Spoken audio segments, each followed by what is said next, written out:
Hey everybody, today's topic is Taylor Swift's blockbuster, record-breaking latest album that is still on top of the Billboard Hot 200 chart for the 6th week, Folklore, an amazing tour de force from Taylor. This woman is really just getting started. She's only 30 years old. She's just killing it on many fronts. So I'm Tim Wolf. I'm a Nashville artist, singer-songwriter. There's a link down below where you can check out my music, and you can also get a free download of my latest single and also my single Castle Built of Cards. So subscribe to my channel below, and also you can click on the link and get a free, completely free download of some of my songs.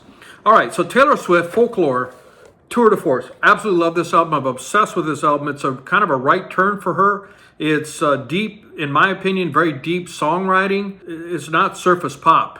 This is some really serious deep dive on songwriting songs that people are still going to be listening to years later. I mean, it's decades later. It's one thing to write a song that's a summer hit and people bop to it, but really the only time people listen to it years later is to have a nostalgic moment for that particular place and time in history.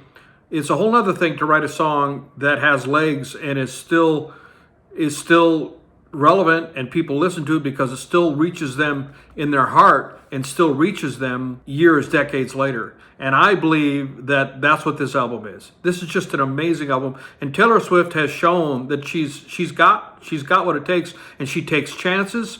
She made a complete right turn. First of all, she was a country star, and then she completely left that off. She was dominating country music. People would joke, female artists would say, well, I can finally win something now that Taylor's no longer in the country genre. And she went over to pop, dominated pop, and this is her 7th album to be number one on the Billboard 200. I mean, has she only issued 7 albums?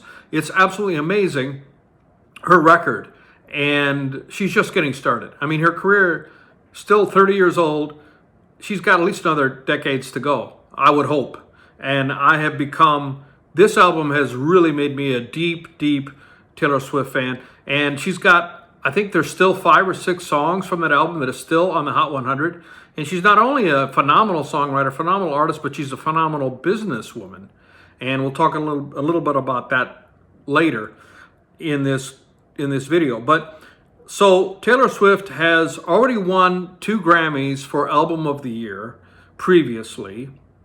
And if she wins her 3rd Grammy, she will join 3 other artists, what is a veritable Mount Rushmore, if you will, of artists. And those 3 artists are Frank Sinatra, Stevie Wonder, and Paul Simon. Paul Simon did it. One of his wins was with his duo Simon and Garfunkel. So she would be the first woman to have won 3 albums of the year and only the 4th artist. I mean, she would be part of the creme de la creme as far as the Grammy Awards go. One controversial thing, Grammys have had historically a major problem with artists of color and other than white artists. And this could be controversial. If Taylor would win, she would win her 4th album of the year before Beyonce would win her 1st.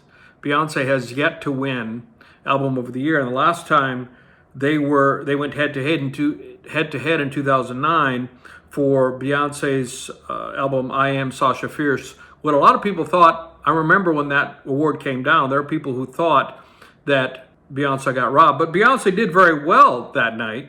She won 6 awards that night, Grammy Awards, and she became the first female artist to do that. And her haul included another top Song of the Year for Single Ladies Put a Ring on It award that Taylor Swift has not yet won. Taylor Swift has not yet won Song of the Year, Grammy Song of the Year.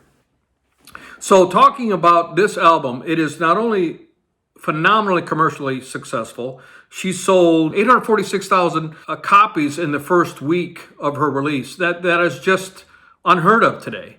And she literally lifted single-handedly album sales by her releasing that album. And not only that, Taylor was not only musically and artistically phenomenal, she also, her and her team were incredibly savvy about how they released this album. First of all, it was a surprise release. There was no advanced buildup.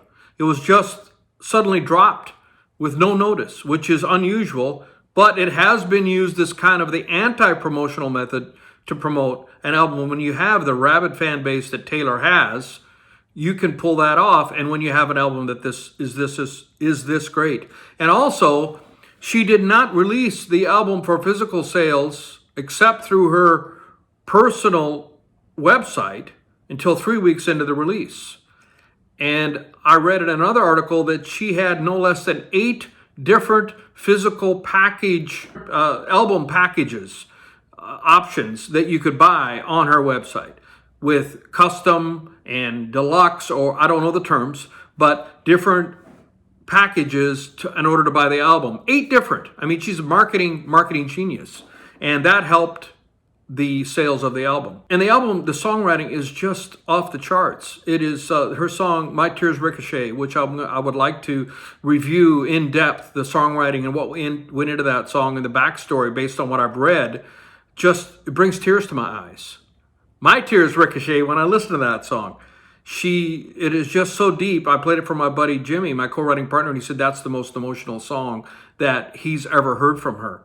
So anyway, but I digress because I want to get into that sort of thing later. Comment it below as to if you'd like to hear more about, and we could do a deep dive together as to the different songs on the album and technically what went into the songwriting and the approaches based on, not from her directly, but from trying to analyze what she was done. Anyway, so this is an album that is only one of 5 albums in the history of Billboard that has an 88 Metacritic rating or better, and has also reached the top 10 of the Billboard Hot 200.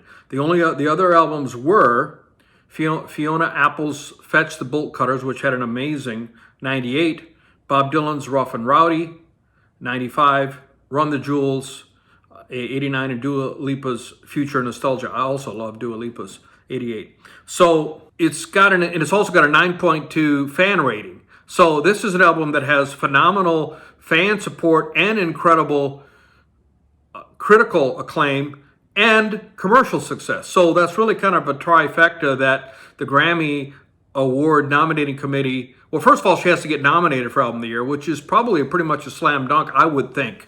You can't avoid this. And she would get nominated, and then it would be up to the voters, the Grammy members, to vote on who they think should win. So some of the possible controversies are, again, like I said, the Grammy organization has had some controversies that they don't reward people of color, and they don't reward hip hop and rap in the big categories, the big 4 categories, as much as they do pop and pop genres, rock, well, especially pop. Rock is doesn't really do much in the Grammys these days in the big categories, the big 4 categories, which is Album of the Year, Song of the Year, Record of the Year, and Best New Artist, I think, is the 4th one. So the one controversy that could be Bob Dylan's album, which has great ratings, Rough and Rowdy Ways, which is the one that has a 95 rating, and that's an album that has just been released. And Bob Dylan has won 2 for Album of the Year, and if he would win Album of the Year for the 3rd time, he would be then put on the quote-unquote Mount Rushmore of artists. But the Billboard article that I'm referencing here closes by saying, does the Grammy organization actually want to have Bob Dylan, 79-year-old white guy, as the face of the Grammys, winning a major award like Album of the Year? That's a political thing. I mean, we are deluding ourselves if we don't realize that all of these things are political, and nothing in life is not political when it comes to if an organization is a group are involved with it. So Bob Dylan is probably going to be handicapped by that. They're going to be very sensitive to the fact that they've been criticized. I mean, I know the Academy Awards have been said, Academy Awards so white.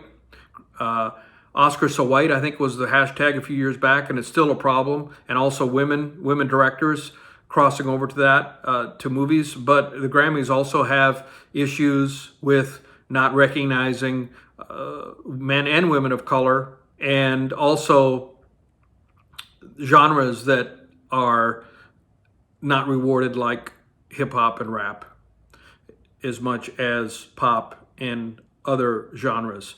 So anyway, Taylor Swift is in the running for possibly winning her record third Album of the Year Grammy, and she would be the first woman to ever have done that. And I certainly believe that she deserves to be in the running for that. It's a phenomenal album, and I want to do a deeper dive into that album and some of the specific songs. Just very excited about this upcoming Grammy season, and I wish her the absolute best. Hey everybody, this is Tim Wolf. Thank you so much for watching my video.